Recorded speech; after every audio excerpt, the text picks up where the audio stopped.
Hi, my name is Millie Lusick, and this is my presentation on Another Country by James Baldwin, and it's the pages 145 through 377.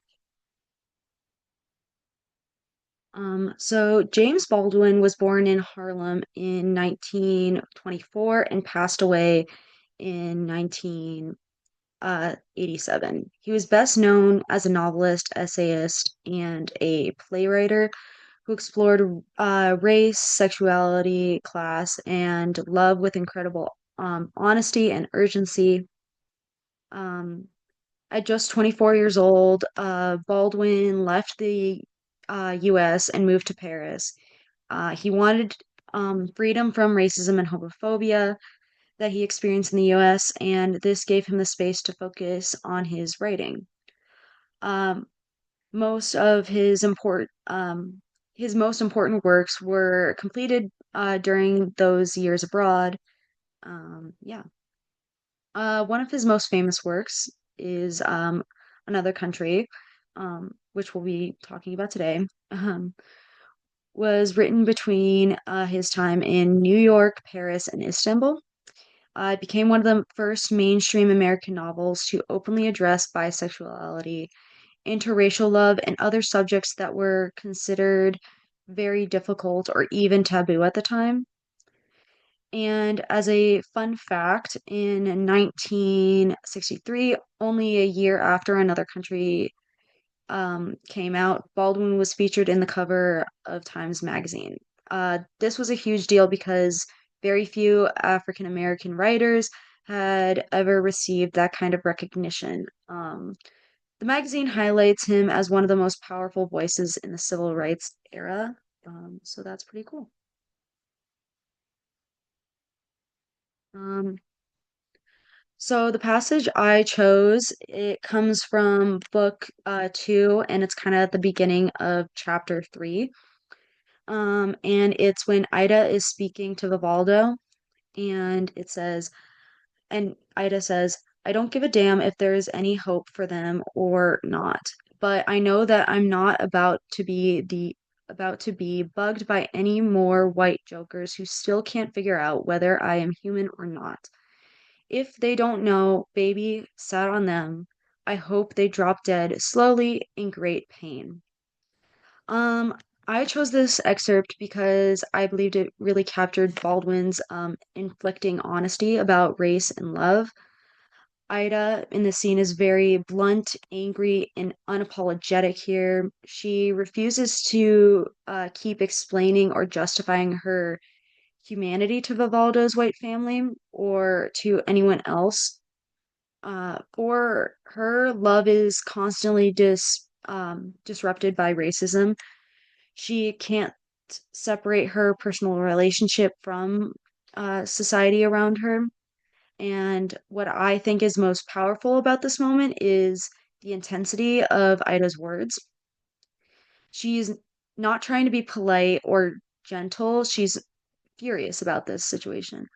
And that fury exposes just how exhausting it is to live in a world where humanity is always questioned, especially her humanity. Baldwin pushes us to see how interracial relationships are never just about two people, they're also about the weight of history, racism, and power that surrounds them. Yeah.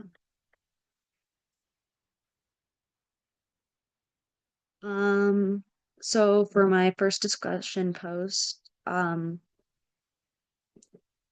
have or my discussion question, I have a excerpt also from book two, chapter three, and in this moment, Vivaldo admits that part of his admiration for Richard came from Cass's status and power that she represented. So my question is, what does the attraction reveal about how Baldwin connects love, desire, and social status? Do you think Baldwin is showing that relationships are shaped just as much by power as by affection? Um, as for question two, which can be found in book 3, chapter 1. This passage shows Vivaldo finally having an artistic breakthrough right after his relationship um, fell apart with Ida. And so, for this question, why does Baldwin connect Vivaldo's creativity with pain? Do you think Baldwin is saying that authentic art requires suffering, or just how Vivaldo interprets his experiences? Um, yeah.